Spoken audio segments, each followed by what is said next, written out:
afaan Oromooti.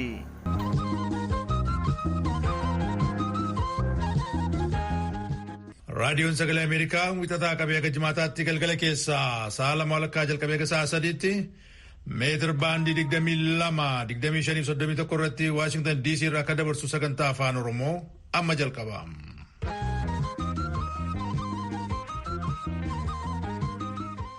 Fagoof dhiyoodhaa raadiyoo intarneetii saatalaayit naayil saatii fi feesbuukiidhaan kanneen sagantaa keenya hordofaa jirtan dhaggeeffattoota keenya jaallatamoo akkam ooltan. Hordoftoota amantii kiristaanaa baga dhaloota gooftaa Yesuus Kiristoosiin isin ga'e. Kamisaa amajjii 7 bara 2021 akka lakkoofsa Itoophiyaatti immoo 29 keessummeessaa keessan har'aa an Nugusuu Taamireeti. Haasaa pireezidant Tiraamp godhuurraa kan ka'e deeggartoonni pireezidantichaa akkuma hedduutti lakkaa'aman kaleessa akka seeratumtoonni biyyattii filannoo garagalchan dhiibbaa gochuudhaaf jecha waajjira mana maree biyyattiitti humnaan girrisanii seenuudhaan jeequmsa kaasan manni maree Yuunaayitid Steetsi garuu kaleessa galgala walga'uudhaan Joo Baayiden filannoo biyyattii injifachuu isaanii sirna raggaasisu gaggeessuu itti fufee jira. Itoophiyaatti har'a guyyaa ganni yookaan guyyaa dhalata Yesuus Kiristoos itti ayyaaneffatamee ooludha. Haala ayyaanichaa magaalaa Amboo keessatti itti ayyaaneffatamee gabaasaan keenya achi jiru jiraattotaa fi waajjira misooma gabaa kan magaalittii dubbisee jira. Akaakuu vaayirasii koronaa haaraa Biriiteenii fi Afrikaa kibbaa keessatti mul'ate kan talaalli dandamachuu mala jedhamu ilaalchisee ogeessa fayyaa kan dubbisne ni qabna. Kanneenii fi gabaasaalee kan biroo akkasumas oduuwwan Itoophiyaa fi naannolee addunyaa kan ilaallatan qabannee galgala kana dhiyaanna. Tigisti gammee sagantaa kana akkuma jirutti simbiraan geessi amma oduu addunyaatu dursaa guutuu oduutiif namoo daandii. Akka mooltan dhaggeeffatoota keenya warra ayyaana ganni yookaan guyyaa dhalata Yesuus Kiristoos ayyaaneffattaniin bagattiin sin ga'e jennaa oduun har'aaf qabnu kunoo. Deeggartoonni pireezidaant Tiraamp kaleessa Kaapitool Hiil yookaan waajjira mana maree Yuunaayitid Isteetsitti humnaan girrisanii seenuu laalchisee miiraa fi ilaalchawwan wal makoo akka rifaatuu gaddaaf qeeqaatu biyyoota addunyaa adda addaarraa dhaga'amaa jira. Wanni Waashingtan DC keessatti mul'ate amala Ameerikaa miti. Nuti jabina dimookiraasii keenyaatti ni amanna, dimookiraasiin Ameerikaa cimaa ta'utti ni amannaa jedhan pireezidaantiin Faransaay Emaanuweel Maakiroon dhaamsaa kaleessa viidiyoodhaan dabarsaniin. Muummichi ministeeraa Hindii Naareedaa Moodii immoo dhaamsa fuula tiwiitarii isaanii irratti barreessaniin mormii fi hokkara Waashingtan DC keessatti geggeessame na argan baay'ee gadduu isaanii ibsan. Karaa nagaa aangoo walitti dabarsuun itti fufuu qaba. Hiriirawwan hokkaraa seeraa ala geggeessamaniin kun hanqifamuu hin qabu jedhanii jiru. Ministeerri dhimma alaa Taayiwaanis gama isaaniitiin dhaamsa kaleessa dabarsaniin hokkara kaleessa Waashingtanitti geggeessametti gadduu isaanii dubbatan. Akka lammiiwwan Taayiwaan Waashingtan DC keessa jiraatan qophee of eeggannoo ol kaasaniif nageenya isaaniif dursa kennan dhaamsa tattamaa dabarsuu isaaniillee dubbatan. Ministeerri dhimma alaa Paakistaan Zaahid Hafiz Chaudhries wanna Waashingtan keessatti tahaa jiru kan itti dhiyeenyaan hordofaa jiran ta'uu ibsanii haalli sun dafee tasgabbaa'aa deemsa aangoo walitti dabarsuu sanarratti danqaan ta'u jennee abdannaa jedhanii jiru. Seeratumtoonni Yuunaayitid Isteetsi kaleessa yeroo deeggartoonni pireezidaant Tiraamp waajjira mana maree Yuunaayitid Isteetsitti humnaan girrisanii seenan tarkaanfii humni poolisii achi ture fudhate galateeffataniyyuu akka qorannaan irratti geggeessamu gaafatanii jiru. Kanneen haala achi ture mul'isan viidiyoolee hedduutu jira. Tokko inni ilaalaman waan nama yaaddessuuf keessaa qabu. Kaan irratti immoo poolisoonni gootummaa agarsiisanii jiru jedhu Seneetar Chris Murphy. Miseensi mana maree Yuunaayitid Isteetsi Tiim Raayaan immoo hokkara kaleessaa sanaaf gama nageegudotaatii dursanii itti qophaa'uun akka hanqatu dubbatan. Sababaa kanaan kanneen hojii isaanii dhabuuf jiran akka jiraachuu malanillee dubbatan. Miseensittiin mana maree Yuunaayitid Isteetsi Ilhaan Omaaris nageenya biyyoolessaa eegsisuuf biliyoona hedduutti baasaa jirra. Har'a waajjira mana maree Yuunaayitid Isteetsi irraa gurmuu namoota seera dhablootaa dhorkuu dhabuun waan fudhatama qabu miti jedhanii turan kaleessa. Kan yaada guutummaa biyyaa hawwate dorgommii barcuma mana maree murtii seeraa yookaan senetii Yuunaayitid Isteetsi lamaaf kutaa Joorjiyaa keessatti marsaa lammataaf geggeessame eega injifatanii booda Dimookiraatonni mana maree bakka bu'ootaa yookaan Koongireesii fi mana maree murtii seeraa Yuunaayitid Isteetsi yookaan senetii keessatti sagalee yayyabaa yookaan irra aanaa argatanii jiru. Kan yeroo dheeraadhaaf kutaa Rippaabilikaanonni itti injifatan taatee turte Joorjiyaa keessatti Dimookiraatonni injifatanii manneen maree Yuunaayitid Isteetsi lamaan keessatti irraantummaa argachuun waan eegamu hin turre. Joorjiyaa keessatti seneetara gurraachaa ka jalqabaa ta'uuf ka jiran lubichi Raafaayel Waarnook Riippaabilikaantittii Keelii Loofler injifatanii barcumicha fudhatan. Miseensi Dimookiraatii ka biraan Joon Osoofis Riippaabilikaanticha seneetar Deevid Perduu injifatan. Kadhagaa jirtanas Waashingtan DC irraa kadabru raadiyoo sagalee Ameerikaa sagantaa afaan Oromooti. Eega waraansi Tigraay keessatti jalqabame as uummanni miliyoona 1 ol ta'u sababa waraansichaatiin manaaf qe'oo ofirraa buqqa'u aangawaan naannichaa tokko dubbatan jechuudhaan maddi oduu Reuters gabaasee jira. Bulchiisa ce'umsaa naannoo Tigraay mootummaan federaalaa ramade keessatti aangawaa olaanaa akka ta'an obbo Gabra Masqal Kaasaa kibxata galgala televiziyoona Itiyoophiyaa kutaa afaan Tigree waliin gaaffiif deebii geggeessaniin kana dubbatan. Akka jecha isaaniitti kanneen keessaa walakkaa akka ta'an manneen jalaa gubannaan qe'oo ofii dhiisanii baqatan. Lakkoobsa aangawaan Tigraay himan kun ka duraan namoonni Tigraay keessatti qe'oo ofirraa buqqa'an 950 ta'uu isaaniif kanneen keessaa 50 gara biyyoota ollaatti baqachuu isaanii tilmaamame dachaan dabala. Mootummaan federaalaa Itiyoophiyaa eega sadaasa afur raayyaa ittisa biyyaaf paartii naannoo Tigraay bulchaa ture adda bilisummaa uummata Tigraay gidduutti waraansi jalqabee as imala gara sanatti geggeessamu daangessee jira.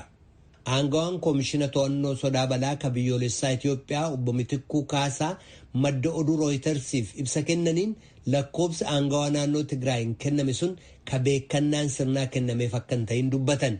Akka jecha isaaniitti uummanni Tigraay keessatti manaaf qe'oo ofirraa buqqa'e 110,010 yoo ta'u ka miliyoona 1,800 jedhamu irratti garuu qorannaan kan geggeessamaa jiru ta'uu dubbatan. Lakkoobsichi tilmaama duraarraa dabaluusaa garuu naalle. Jaarmiyaan dhimma baqattootaa akka tokkummaa mootummootaa akka jedhutti lammiiwwan Itiyoophiyaa Tigraay irraa gara Sudaanitti baqachuun agammaatti illee ittuma fufee jira.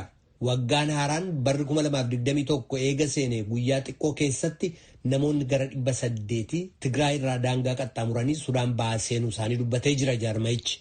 Dhaggeeffattoota keenyaa oduun ammaaf qabnu kanuma. Kan dhaggeeffachaa jirtan as Waashingtan DC irraa kan darbu raadiyoo sagalee Ameerikaa sagantaa afaan Oromootiin.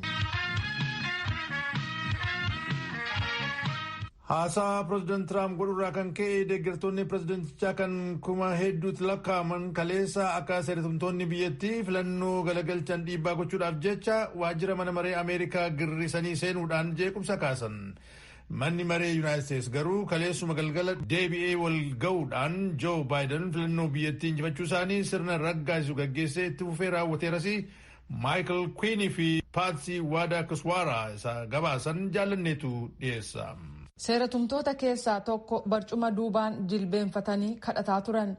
Poolisoonni mana maree Yuunaayitid Steetsi keessatti qawwee yookaan shugguxii harkaa baafatan. Karaa foddaaf balbalaa of ilaallee jiran cabsanii hiriirtonni seenuun waajjira aangoota filatamanii kosiitti dabalan. Haalli ture kan lammiiwwan Ameerikaa biyya ofii keessatti takkaa ni argina jedhanii eegan miti. Waan iddoo sana ture guutummaa Yuunaayitid Steetsi keessatti gama televiziyoonaa dhaamsa dhuunfaa namoonni walii daddabarsaniin akkasumas marsariitii hawaasaa irratti mul'ataa ture. Roobii darbe hiriirri nagaan kan gaggeeffame yoo ta'u ba'ii filmaataa pireezidaantummaa mormuuf akka ta'e ibsamee ture. Lafa fageenya dheeraa hin taane irratti immoo seenataaf koongirasni ba'ii filmaataa pireezidaantummaa raggaasisuuf walga'ii gaggeessaa turan. Pireezidaant Tiraamp haalli kun utuu hin uumamiin dura haasawaa dhageessisaniin We will never give up. We will never concede. It doesn't happen. You don't concede when there's theft involved.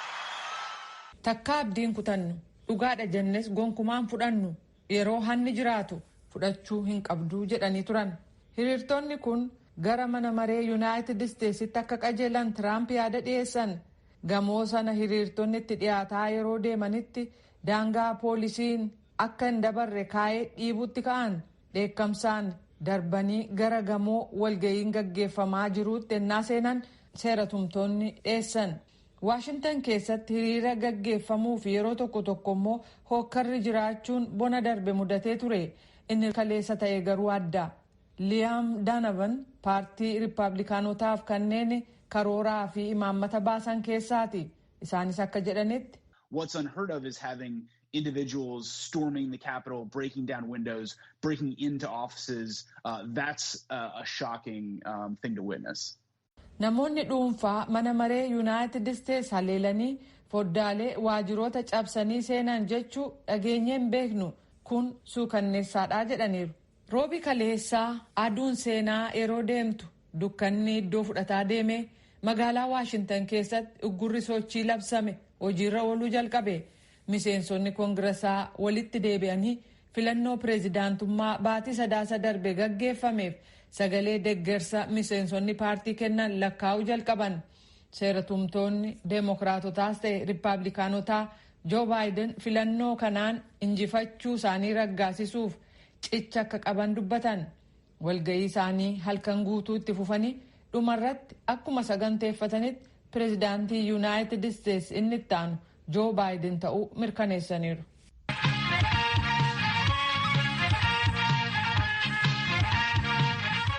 Kan dhaggeeffachaa jirtan raadiyoo sagalee Ameerikaa sagantaa afaan Oromooti.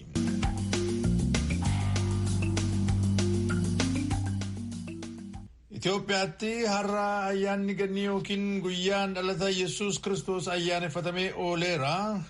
Ayyaanichi magaalaa Amboo keessatti haala itti ayyaaneffatamee gabaasaan keenya achi jiru Naakoor Malkaa jiraattotaa fi waajjira misooma gabaa magaalittii dubbisee gabaasa kanaa gadi nu ergeera kunoo. Ayyaana yaadannoo dhalachuu Yesuus Kiristoos yookaan immoo ayyaana qillee sababeeffachuudhaan magaalaa Amboo bakka garaagaraatti imaluudhaan haalli gabaa maal akka fakkaatu taajjabuudhaaf yaalii goonee turre. Mukti ayyaana qillee kennaan akkasumas gurgurtaan bushaayeef lukkuu shunkurtiif wantoota ayyaanaaf barbaadaman jedhaman haalaan ho'ee adeemsifamaa jiraachuu ilaallee jirra. Jiraattotni magaalaa Amboo hagi tokko dhimma kana irratti dubbisnes akkas jedhu. Maqaan koo Saawuniin jedhama. Akkuma argitu namni hunduu waan bitatu bitachaa jira. Inni kaan waan nyaataaf ta'u hoolaa kana saandaanqoos deebi'amuu kennaaf illee kan ta'u uffata adda addaas haa ta'u kennoota adda addaa waliif kennuudhaaf jedhee kennaa bitan argaa jirra. Innaa baay'ee namatti tola. Kennaa maaliif kanatti bitte? Eenyuuf bitte? Kennaan ani bite illee ashaangulitii fi sa'aatiin bite. Sa'aatii obboleessa kiyyaafan bite. Ashaangulitiin immoo haadha manaa kiyyaa yookaan immoo jaalallee kiyyaafan bite jechuudha. Ashaangulitiin 750 fi isaa olidha. Muka qillee yookaan Christmas tree gatiin isaa akka mi'aayee dubbatamaa jira? Waggaa isa darbeerra baay'ee ol ka'eera. Gatii 200 waan dabalamee jira. Kana caala wanti argitu baay'ee namatti tola. Ayyaana gaarii. Ayyaana gaarii siniif. Baga wajjin nu ka'e maqaan koo Alamnash Tuujjoo jedhama. Amma yeroodhaaf kan zaafii gannaa fa'aa hojjechaa jirra. Muka qillee isa nagadaatti jirra. Maayininnat mataa keerra kaan? Mataa koorra kan hin kaawwadhe kanuma muka qilleeti. Gatiin isaa meeqa guddaatti amma xiqqaatti muki qillee? 2,500 kaasee amma 500tti jira. Kennaawwan kan biroo? Hundi jira wanti dhabame hin jiru. Kan zaafii ittiin bareechani shigiin tokko birrii 50 jira. Kan 30 jira. Akkuma namni qabutti jira garuu amma humna isaatiin. Gabaa bushaayeettis argamnee gaafannee jirra. Mee waliin dhaggeeffannu.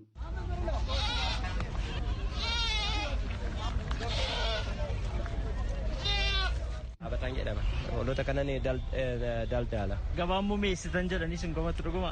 Baay'ee isaanoo hin kaane miilana giddu galeessumaan jira horii. Akkannaa faasigaa sana hin kaane. Re'een tokko coomansaa kun amma inni kun 4,800 kennu. Re'oota xixinnoo ka'ee jira malee hoolonni amma 34 amma 4,000 amma 30 kenniitu gurguramaa jiru. Baay'ee guddii miti. Barreen gaddaarraa maaltu adda godha baran? Badana baay'een dabalee giddu galeessa. Naa faasigaa baay'ee koronaatiin qabatanii baay'ee dabalanii miilana giddu galeessumatti gurguramaa jiru.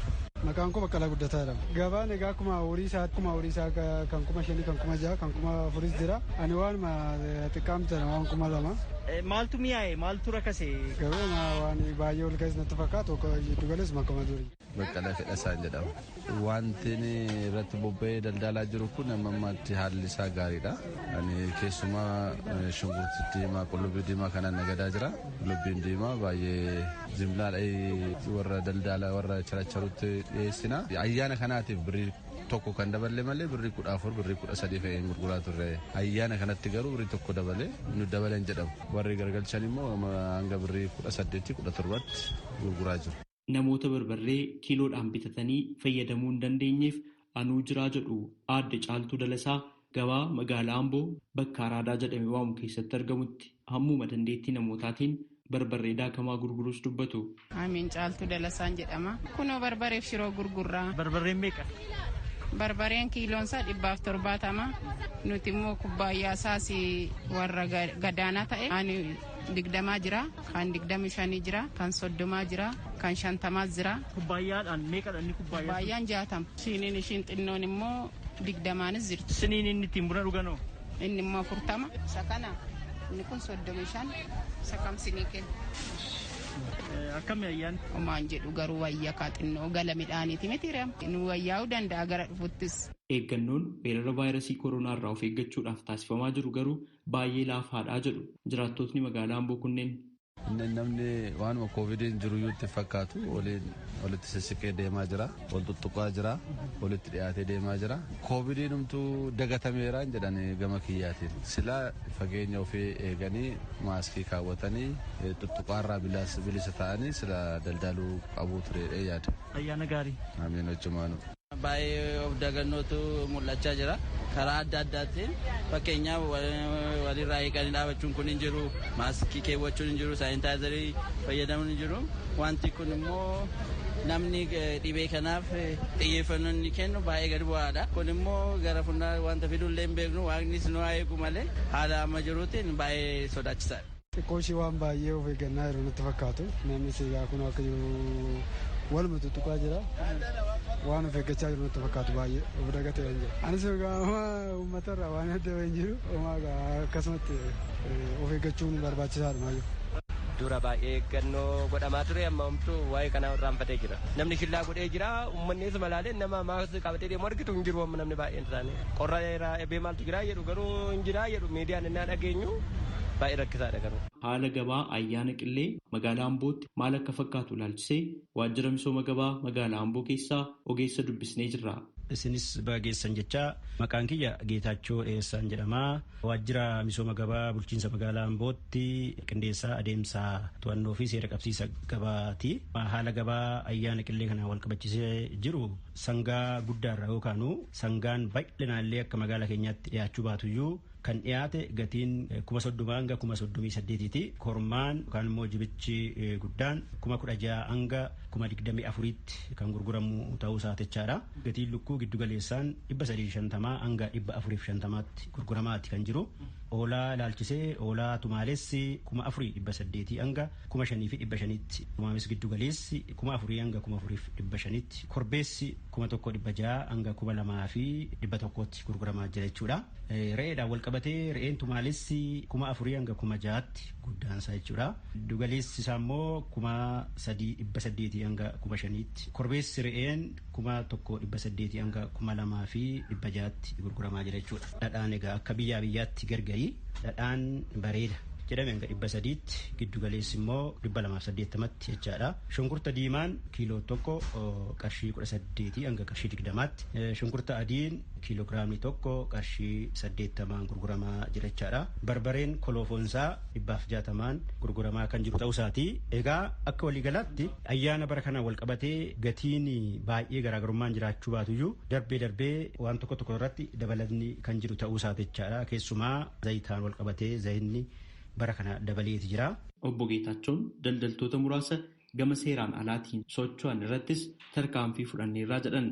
Kana keessatti waanuma ayyaana kana wal qabsiisee sitti muudhaa fi hojiin akka waliigalaatti hojjetamu akkuma jirutti ta'ee seera qabeessummaan akka jiraatu jechuun daldalaan tokko yeroo daldalu keessumaa immoo gatii seeraan alaa dabaluu akka hin qabne daldaltoota magaala keenyaa baay'ee isaanii galatoonfachuu barbaanna. Gabaa kana yookaan immoo ayyaanni kun dhufe jedhamee saamicha seeraan alaa keessa hin jiran jechuudha. Sirnaan kan daldalanii hawaasa isaanii irraa bitullee lammii isaanii maatii isaanii ta'uu hubatanii gatii isaanii ta'uu yookaan immoo bu'aa argachuu qaban qofa argachuun waan qaban gurguranii dhiyeessanii gurguraa kan jiran ta'uu isaati. Haa ta'u malee immoo parsantii tokko kan hin caalle darbee of jaalachuudhaan faayidaan mallee argachuuf meeshaalee ammasitti himee fi beelladoota ammasitti hime kanallee akka gabaan seenne gochuun baay'isanii bituudhaan dhoksuu yaaluu yookaan daddabarsuu yaaluu kana seera alaa warra akkasii kana nu dursinee hubannee hubachiifnee hojjettoota waajjira keenyaa qabnullee bobbaasuudhaan gabaan sirna godhatee faayidaa isaaniin malle daldaltoota barbaadan kana seera qabeessaan gurgurachuu akka qabanii fi hubachiisnee darbee immoo warra didee itti deeme immoo tarkaanfii bulchiinsaallee kan fudhanii jiraachuu isaatichaadha.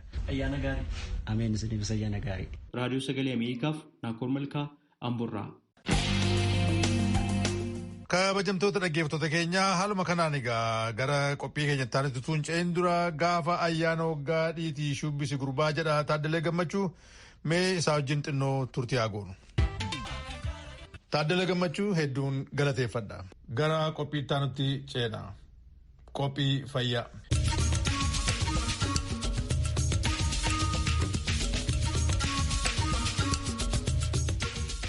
Vaayirasiin koronaa yeroo ammaa bifa jijjiirrataa akka jiru hayyoonni fayyaa ibsaa jiru. Bifa jijjiirrate jechuun maal jechuudha? Dr. Masfin Ittaanaa hospitaala Feerbiyu kan Minisootaa irraa jaalanneetu gaafate akkas jedhu. Bifa jijjiirrate yeroo jennu mutation isa jennu afaan Ingiliffaa. Mutation jechuun genetic koodii isaanii jijjiiruu, eenyummaa isaanii jijjiiruu, amala isaanii jijjiiruu akkasumas immoo hammina yookaan badina qaqqabsiisan illee jijjiiruu danda'u jechuudha. Kanaaf yeroo vaayirasiin kun tokko tokkotti darbu, yeroo babal'achaa deemu, yeroo hormaata gaggeessu deebi'ee jijjiirama yookaan muteeshinii fiduu danda'a jechuudha. Kan dhukkuba COVID talaaliin bahee namni talaalamaa jira. Bifa jijjiirrate yookaan miteet godhee gaafa jennu talaaliin inni kun hin fayyisu jechuudha. Akkuma beekamu talaalliin kan inni xiyyeeffatee irratti hojjetu vaayirasii tokko yeroo qaama namaa keessa seenu qaamni namaa immoo irraa faccisuudhaaf antiboodii waan jedhamu uummataa inni immoo deebisee dhibee kana namarraatii ittisa jechuudha. Garuu utuu dhibeen kun namatti hin dhufin talaalliidha yookaan vaaksineeshinii kittibaata jedhu kana fudhannee kittibaati kun immoo dhibee namarraa ittisaa jechuudha. Egaa vaayirasiin kun qaama namaa keessa seenu talaalliin vaayirasii SARS-CoV-2 kun inni amma ba'e kun jechuudha. Deebi'ee antiboodii jennu kan qaama keenya keessatti uumeetu inni immoo ofirraa ittisuu dandeenya jechuudha. Garuu akkuma jettee muteeshinii yookaan jijjiirama vaayirasa kanaa gaamma dhagaa jirra. Jalqaba biyya Ingilizirraatii jalqabee asuma Ameerikaa keessa jiraachuu danda'a. Garuu qormaata gaggeessuu barbaachisa. Genetika sequencing kan jennu jira. Yoo isaa sirriitti qalbeeffannee irratti hojjenna malee beekuun nu rakkisaa jiru. Garuu amma yoonaatti muteeshinii yookaan jijjiiramni amma dhalachuun isaa waan nama dinqisiisu illee miti. Haa ta'u immoo talaalli inni fudhachaa jirru kuni hin hojjetamoo hojjetu kan jedhu irratti qorannoon gadi fageenyaan hojjetamaa jira. Garuu amma yoonaatti talaalliin kun kanas ittisuu danda'a rakkoon hin jiru kan jedhu jira. Garuu dhibbaa dhibbatti deebisuu nama rakkisa jechuudha. Nama haaraa bifa jijjiirrate kun dafee daddabra malee nama baay'een ajjeesu wanti jedhamu jira. Dhugaa keeti kun akkuma beekamu ji'a 2-3 dura natti fakkaata naannoo Great Britain biyya sanatti kan isaan akka gaariitti qorannoo gaggeessaa jiru. Namni yeroo dhibamu vaayirasii sana keessaatti fuudhanii genetic sequencing godhanii ilaalanii vaayirasa isa kan jiramataniitu uumame kan jedhu akka gaariitti qorannoo waan gaggeessaniif dhageenya isaan irraa jechuudha. Qorannoon tokko tokko akka agarsiisutti jijjiirama vaayirasa sanaa amala vaayirasa sanaallee jijjiiraa. Tokkorraa tokkotti dafee darbu amma persentii yookaan dhibbeentaa 70tti namatti darbaa faffaca'uu danda'a kan jedhutu jira. Garuu immoo dhibeen kun jabinni isaa yookaan seveeritiin isaa immoo akkasuma nama waan nama sodaachisu miti jechuudha. Kanaaf yeroo kun daddarbuu irratti saffisuu danda'a. Garuu nama baay'ee ajjeesuudhaan maal jechuun ganaatti qorannoon itti godhachuufaadhuma jira. Garuu amma yoonaatti waan beekamu. Egaa vaayirasiin bifa biraa immoo Afrikaa kibbaa keessatti ka'uu dubbatama. Waa'ee kana irratti mee xiqqoo naa ibsaa. Vaayirasiin muteetii gochuu yookaan jijjiiramu jechuun waan haaraa miti. Vaayirasiin COVID jalqabumayyuu bineensarraatii jijjiiramee yookaan muteetii godhee gara namaatti dhufe. Namarraa immoo namatti faca'uu jalqabe. Namarraa namatti yoo faca'u immoo muteet godhaa jechuudha. Saawuz Afrikaa keessatti kan mul'atee jiru dhageenya jirra. Akka nu hubadhutti iddoo hundumaayyuu jiraachuu mala. Garuu kana jiraachuu dhiisuu isaa bira ga'uudhaan qorannoo barbaachisu genetic sequencing kan jedhamu gochuun barbaachisaadha. Haa ta'u immoo garuu inni biyya Ingiliz jiru kuni fi inni Saawuz Afrikaa kuni babal'atee nama baay'eetti darbuu danda'a kan jedhu yaaddootu jira. Haa ta'u immoo namooti isaan qabaman immoo warra kaan istireenii yookaan gosa vaayirasii warra kaan wajjin yoo bira qaban ilaalanii nama baay'ee ajjeesaa kan jedhu qorannoon dhugaan baane. Kan COVID-19 isaa ta'uu isa amma bifa jijjiirratu isaa ta'uu uummanni maal gochuu qaba? Kanaan dura tooftaalee dhibee kana ofirraa ittisanii waan adda addaa kan godhamutu jira. Namarraa fagaachuu, haguuggii fuulaa uffachuu, harka ofii dhiqachuu, talaalliin immoo yeroo dabaleen isaan ogaa fudhachuudha jechuudha.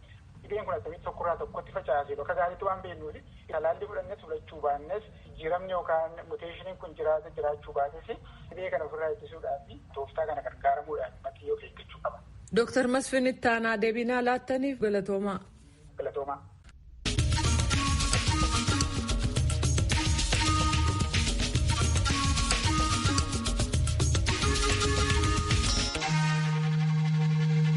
Kan dhaggeeffachaa jirtan as Waashingtan DC irraa kan darbu raadiyoo sagalee Ameerikaa sagantaa afaan Oromoo.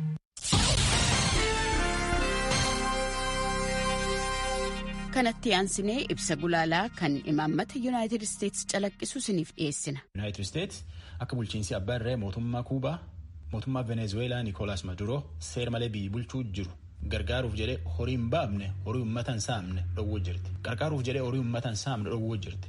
Mootummaan biisuun akka hamaama lamaan maallaqa biyyaa harka deeffachuu jira. Yoo namni Kuubaa biyya alaa jiru nama ofiitii horii ergu keessa hata. Biyyoota moggaa lafa Kuubaan qubatanii keessa jiran keessa waraan Kuubaa qofatti horii namni biyya alaa ta'e firuu ofiitii ergu keessa hataa jedha. Keessa hati jedha.